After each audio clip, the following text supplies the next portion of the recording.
नमस्कार प्यारे साथियों, मैं डीवीडी सर आप सभी लोगों का मैथ की दुनिया जेल में एक बार फिर वेलकम करने आया हूं। साथियों, हमने क्या किया था कि इसके पिछले बड़े वीडियो लेक्चर में जो है प्रश्नावली 1.2 के सारे एग्जाम्पल और सारे प्रश्न भी कवर कर लिए थे। ठीक है, आप लोग बढ़िया से एक बार पिछले वाले वीडियो लेक्चर को देख लीजिएगा। सारे के सारे क्वेश्चन एक बार कवर हो चुके हैं। अब हम जो है इस वीडियो लेक्चर में जो है आगे के ऊपर बात करेंगे और आगे प्रश्नावली को या उसके एग्जाम्पल को हल करने के लिए हल करने से पहले हम उसके पहले आर्टिकल को समझेंगे कि क्या मेथड है हमारा, ताकि हम आगे की प्रश्नावली या आगे की उदाहरण को बढ़िया से लगा सकें। इस तरीका हम लोग समझेंगे। तो उसको देखने से पहले मैं आप लोगों से उम्मीद भी करता हूं कि आप अपनी पढ़ाई भी अच्छी कर रहे होंगे, अच्छे भी होंगे और स्वस्थ भी होंगे। इसके लिए जो है हम अपना जो भी योगदान करें आपकी पढ़ाई के लिए पूरा प्रयास किया जाएगा कि आप लोग अपनी पढ़ाई अच्छे से करें। हमसे जो हो सकता है वो पूरा हम प्रयास करेंगे। आप लोगों से बस एक ही रिक्वेस्ट रहती है कि आप हमारे चैनल को ज्यादा ज्यादा शेयर करिए, लाइक करिए, कमेंट बॉक्स में जरूर बताइए अपना नाम, या फिर जो है कमेंट बॉक्स में ये भी बता दीजिए कि कैसी वीडियो रही आपकी। तो लाइक वगैरह करते रहिएगा और हमें कुछ नहीं चाहिए आपसे। ठीक है, तो आते हैं हम प्रश्नावली 1.3 के क्वेश्चन को सॉल्व करने से पहले उसके आर्टिकल को समझेंगे कि कौन से आर्टिकल हैं जिसकी सहायता से हम जो है प्रश्नावली 1.3 और उसके सभी उदाहरण बढ़िया से समझ सके। ठीक है दोस्तों, तो आइए देखते हैं। बेसिकली हमें पढ़ना यह है कि फलनों का संयोजन पढ़ना है। अब तक तो हमने फलन पढ़ लिए थे कि फलन क्या होता है, फलन कितने प्रकार के होते हैं। वैसे हमने तो चार खास प्रकार के फलन पढ़े थे। एक आप था एकेकी, दूसरा था आपका आच्छादक, तीसरा था आपका बहुएकी और चौथा था अंतःक्षेपी फलन। ये चार प्रकार के फलन हमने पढ़े थे। अब हमें यहां पर फलनों का संयोजन पढ़ना है। संयोजन का मतलब ये कि दो फलन जुड़े हुए हो, संयुक्त हो एक दूसरे से, और उसी को बोलेंगे फलनों का संयोजन। इस फलनों के संयोजन को एक और नाम से जानते हैं। वो क्या है आपका, इसी को हम एक और नाम जानते हैं, वो नाम है आपका संयुक्त फलन। संयुक्त फलन, ये दो प्रकार के नाम हो गए। ठीक है, संयुक्त फलन, इसको हम लोग कहते हैं कंपोजिशन फंक्शन।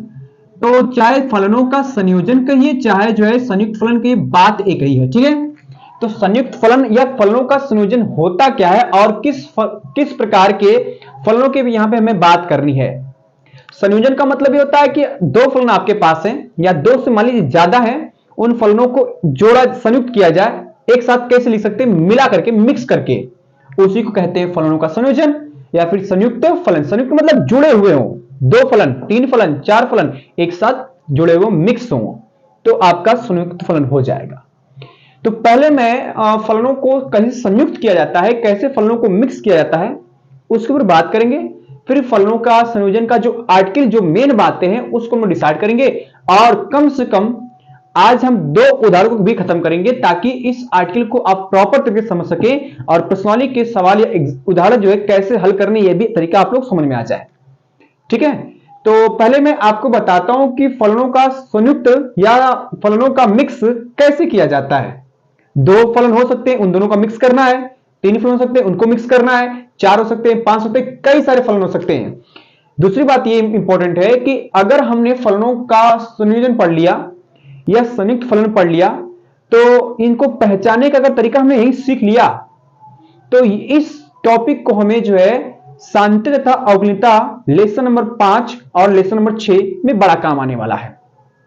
बहुत ज्यादा काम आए, क्योंकि वहां पर आपको फलनों का संयोजन या फिर संयुक्त फलन भी पढ़ने को मिलेंगे। तो देखकर आप डिसाइड कर सकते हैं कि कौन सा फलन है। जब दो फलन एक साथ मिक्स किए हो तो वो आपका संयुक्त फलन होगा, उसी को हम बोलते हैं फलनों का संयोजन। तो ये बड़ा काम की चीजें हैं और इसको पहले देखा जाए कि कैसे दो फलन को संयुक्त करते हैं, बड़े आराम से, बिल्कुल नई चीज है। तो इसको संयुक्त करने के लिए मैंने कह दूं कि आपके पास दो फलन है। एक तो मैंने कह दिया कि एफ ऑफ एक्स है, एफ ऑफ एक्स बराबर मैंने कह दिया कि चलिए भैया कि 2x प्लस 1 मैंने कह दिया। ठीक है, ये मैंने मान लिया कि एक आपके पास कोई फलन है जिसको मैंने कह दिया कि 2x प्लस 1 है। दूसरा फलन मैंने कह दिया कि आपके पास जी ऑफ एक्स है। ये मैंने कह दिया कि आपके पास चलिए मैंने साइन ले लिया, साइन एक्स ले लिया, त्रिकोणमितीय फलन ले लिया कोई।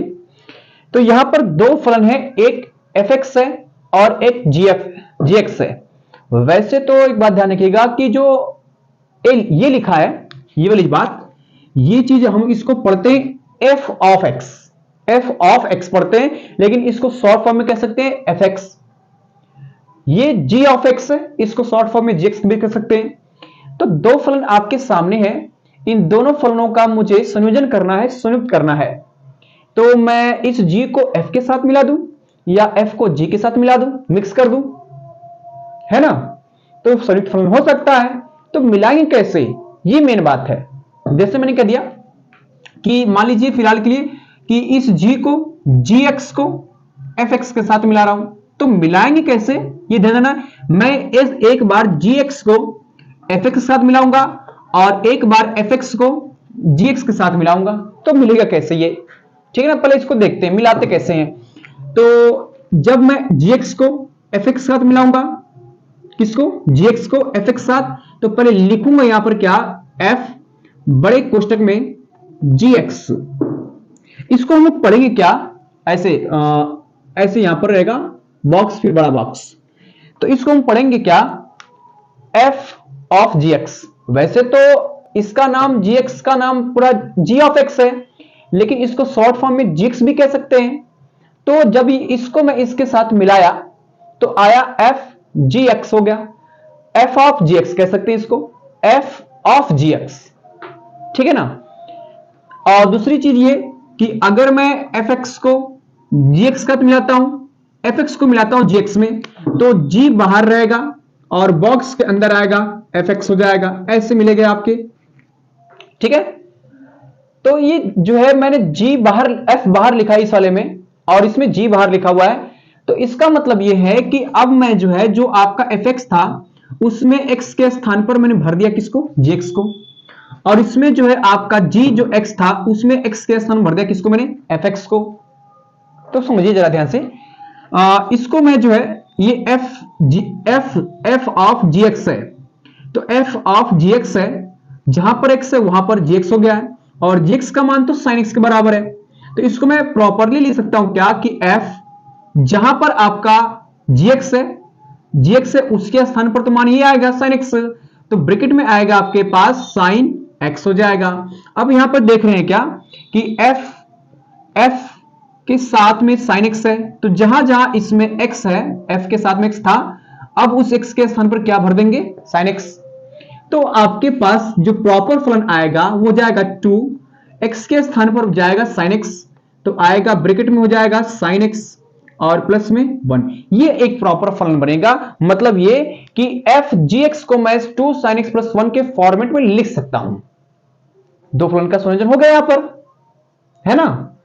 दूसरा चीज मैं किस लिख सकता हूं यहां पर, कि g है, f ऑफ x है, मतलब जहां पर g है और साथ में x था, उस x के स्थान पर मैंने किसको भर दिया, fx को। तो fx की वैल्यू किसके कितनी है, 2x प्लस 1, तो आपके पास ही आएगा g, ब्रैकेट में हो जाएगा fx की वैल्यू कितना हो जाएगी, 2x प्लस 1, है ना। अब देख रहे हैं यहां पर क्या कि g का फंक्शन तो साइन में है और ये x है, तो अब x के स्थान पर भरा कौन जाएगा, x के स्थान पर भरा कौन जाएगा, sin x। तो जहां जहां इसमें x है उसके स्थान में क्या भरेंगे, sin x। ये बन सकता है भाई, है ना।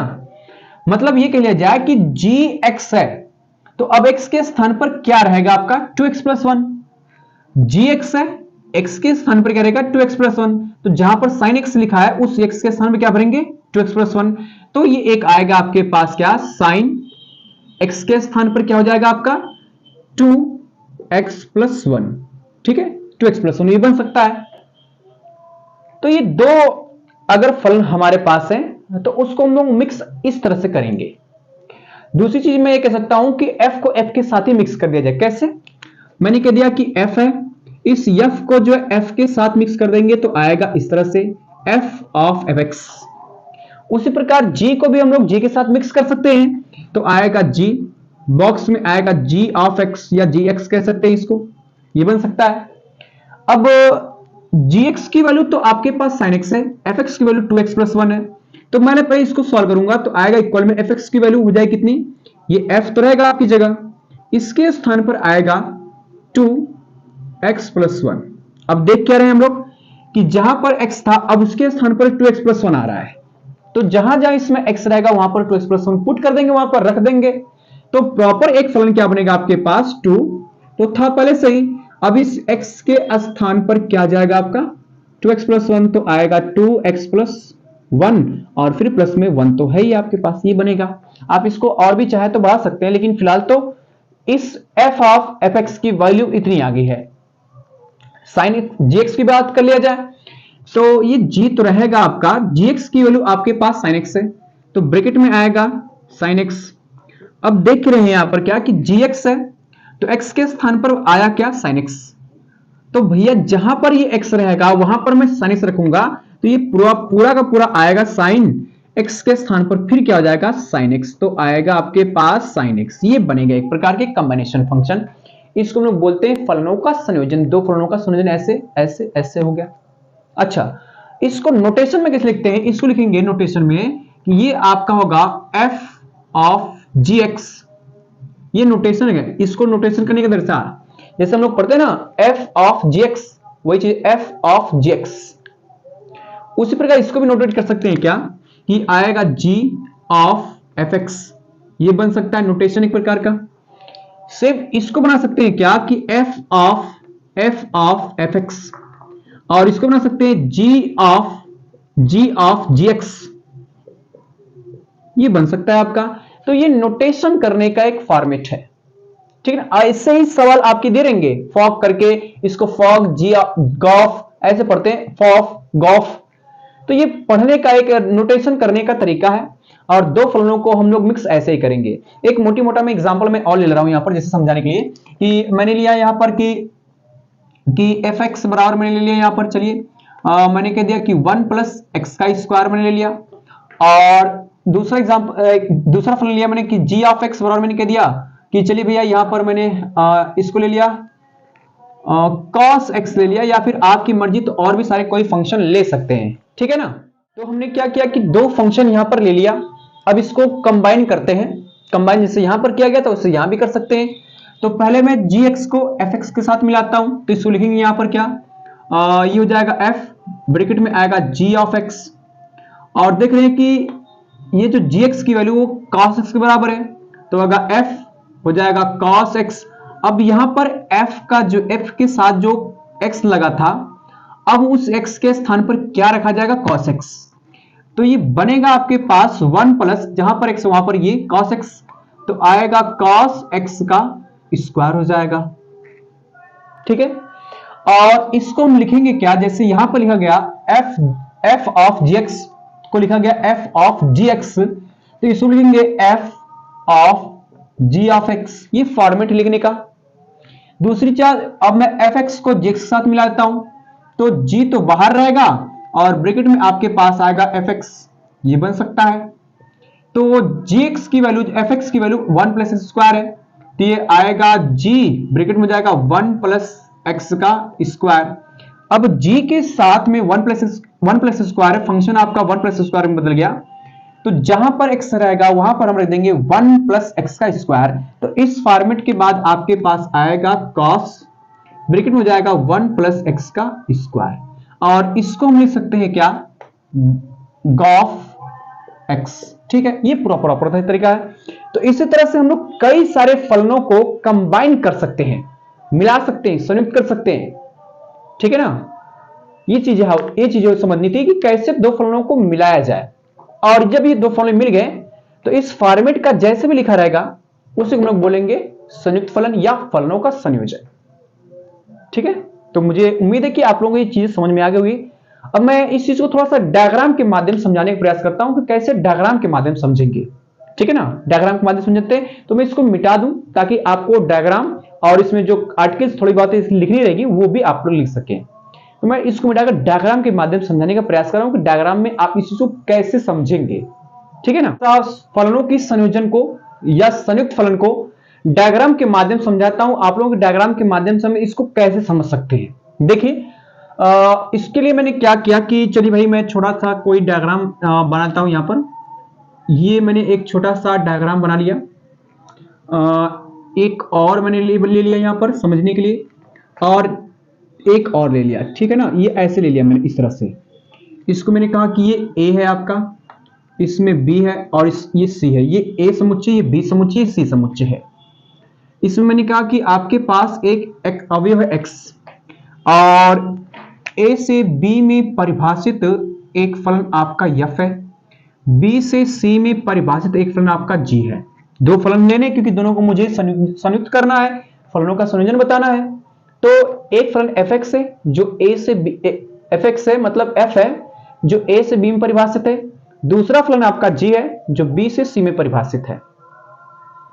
तो अगर इस समुच्चय ए में एक अवयव x है तो इसी से परिभाषित फलन fx इसमें बनेगा आपके पास f ऑफ x बन जाएगा, क्योंकि इसी से तो बन रहा है भाई, ये इधर आया, इसका प्रतिबिंब तो fx ही न होगा, इसका प्रतिबिंब fx ही होगा और इसका प्रतिबिंब अब इसमें मिलेगा, तो ये g के साथ परिभाषित है, तो ये आपके पास आएगा g और बॉक्स में आएगा fx, ऐसे बनेगा, इसके साथ चला जाएगा, g fx बन जाएगा।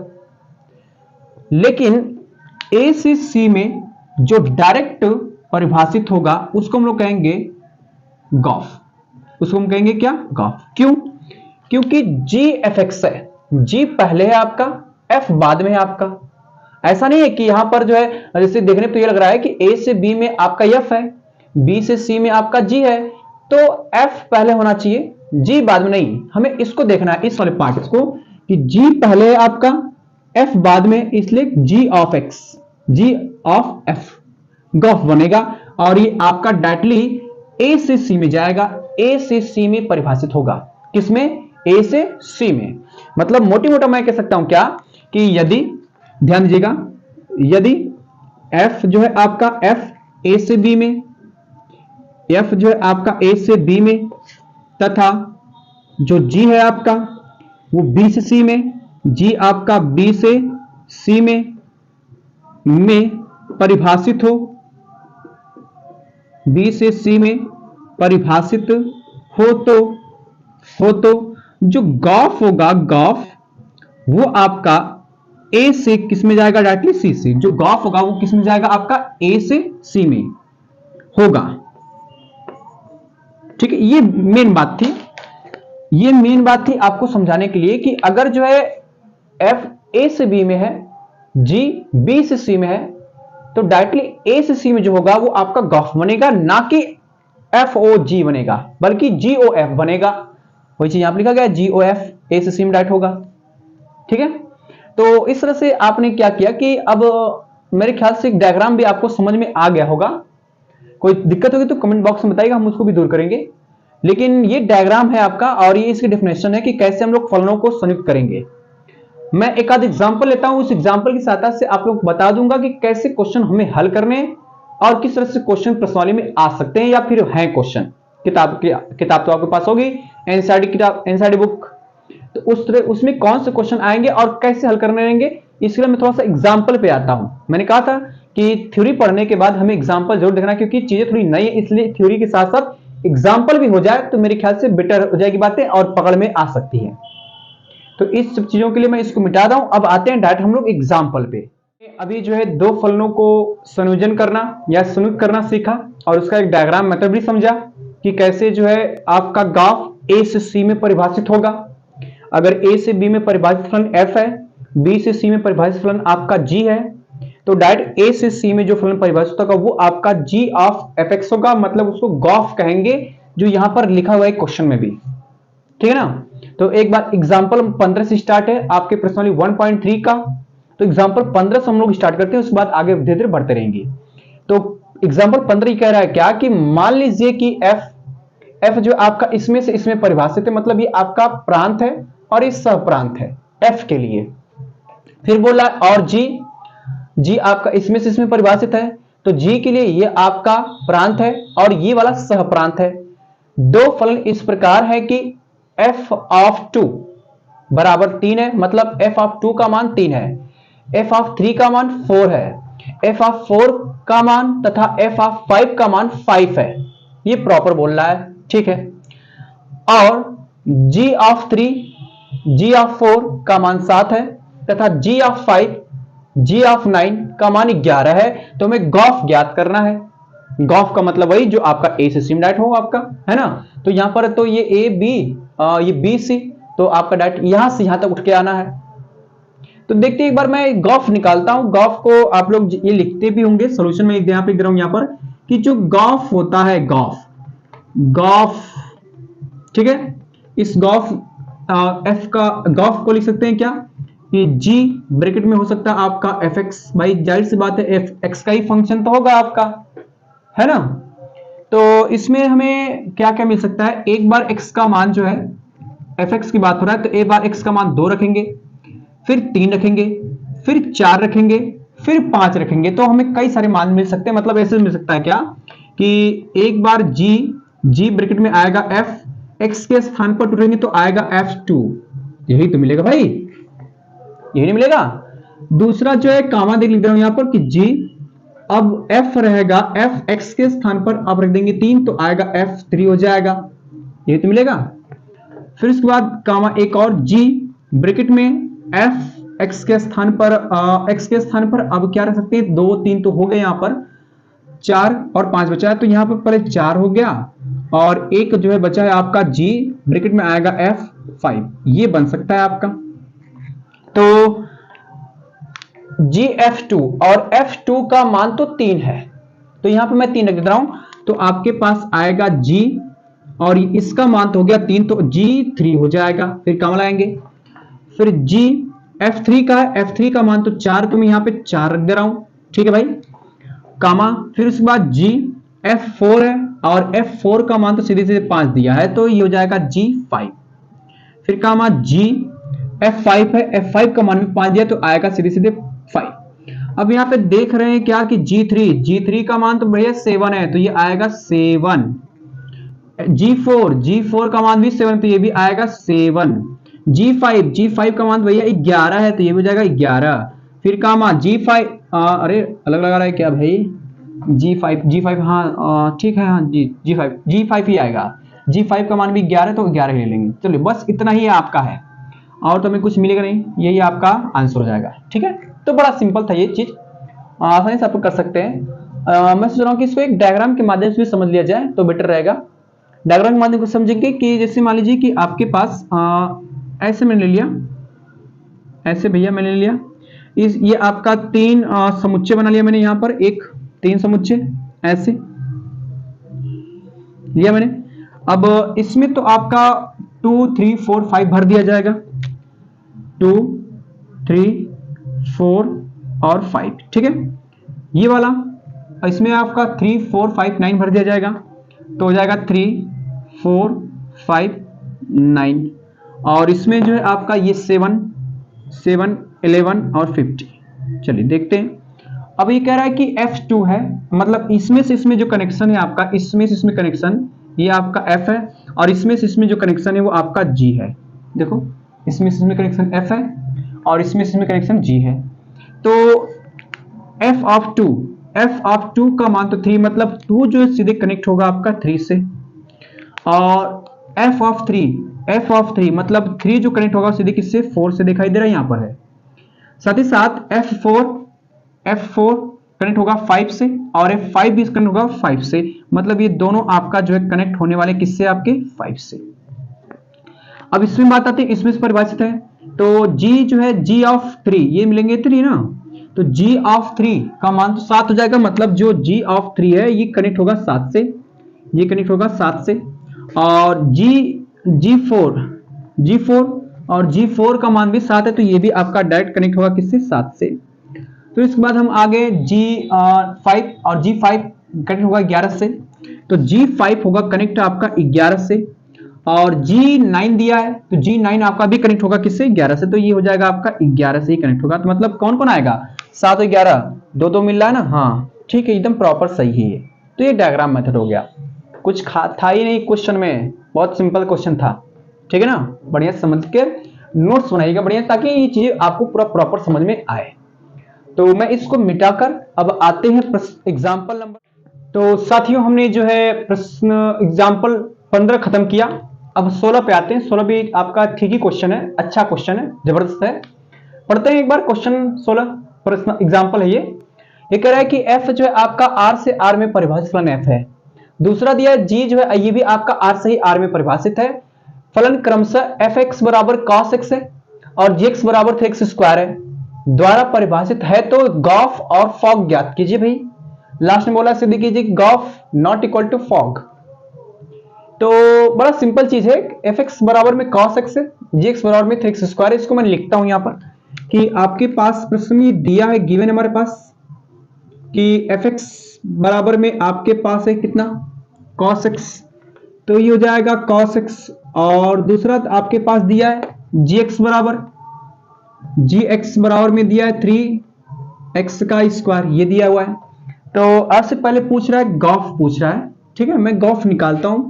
तो गॉफ पूछ रहा है, गॉफ को आप ये पूछ रहा है ना, हाँ मतलब यही सिंपल बात है कि गॉफ पूछ रहा है। तो इसको मैं लिख सकता हूं क्या कि गॉफ fx, जाहिर सी बात है फंक्शन f जो है आपका x का ही फलन होता है, f में ही फलन होता है। इसको लिखेंगे यहां पर गॉफ g, ब्रैकेट में हो जाएगा fx, ये बन सकता है गॉफ को लिखने का फॉर्मेट, ठीक है। अब fx के मान तो आपके पास cos x है, तो रख दिया जाए यहां पर, तो आएगा cos g, ब्रैकेट में आएगा cos x। मतलब ये कि g x में फलन था, जहां पर x अब है, अब वहां पर x के स्थान पर हम रखेंगे क्या cos x, तो आपके पास आएगा कितना, ध्यान दीजिएगा, ये 3 रहेगा, x के स्थान पर जाएगा cos x, तो आएगा cos x का स्क्वायर, या इसको और सिंप्लीफाई किया जाए तो आएगा 3 cos स्क्वायर x, ये बन सकता है। ये पूरा मान आपका गॉफ है, गॉफ, ठीक है। फॉग निकालते हैं, यहीं पे फॉग निकालते भाई। तो फॉग को लिखा जाए कैसे, यहां पर फॉग gx ये लिखा जा सकता है। इसको लिखेंगे यहां पर फॉग f बड़े कोष्टक में हो जाएगा gx, ये बन सकता है। और gx का मान तो 3x² है, रख दिया जाए भाई यहां पर, तो आएगा इक्वल टू f, gx का मान 3x², तो ब्रैकेट में आएगा 3x²। अब fx जहां x है वहां पर हम क्या रखेंगे 3x², तो fx का मान तो cos x था, लेकिन इस x के स्थान पर रखेंगे 3x², तो ये आएगा आपके पास cos हो जाएगा 3x², ये आपके पास फॉग है। तो मैं देख रहा हूं ये दोनों का मान तो मिल गया है, एक यहां पर मिल गया, एक यहां पर। मैं इसको बॉक्स में बंद भी कर दे रहा हूं, घेर दे रहा हूं बढ़िया से, यहां पर घेर दे रहा हूं, ठीक है ना। अब ये भी बोला था सिद्ध कीजिए कि gof not equal to fog, तो ठीक है, वो तो बराबर नहीं है भाई, देखने को मिल रहा है, क्योंकि गॉफ का मान तो 3 cos² x है, फॉग का मान 3 cos 3x² है, तो दोनों बराबर तो है ही नहीं आपके। तो इसको लिख दीजिएगा ऐसे क्या कि चूंकि, ऐसे लिख दीजिएगा चूंकि कि 3, ऐसे लिखिएगा 3 cos² x not equal to क्या cos 3x²। जब बराबर नहीं है तो भैया ये गॉफ फॉग के बराबर नहीं हो सकता, इसलिए क्या कि gof not equal to fog, ये बन सकता है। और यही तो हमें दिखाना था, बड़ा सिंपल था क्वेश्चन ये भी तो, ठीक है। तो ये तो एग्जांपल नंबर 16 कंप्लीट हो गया। तो अब हम जो है आगे के टॉपिक को हम लोग पहले बात करेंगे, उसके बाद एग्जांपल फिर बढ़ेंगे। अगले वीडियो लेक्चर में हमारा जो है अगली टॉपिक रहेगी, और उस टॉपिक का नाम रहेगा प्रतिलोम फलन।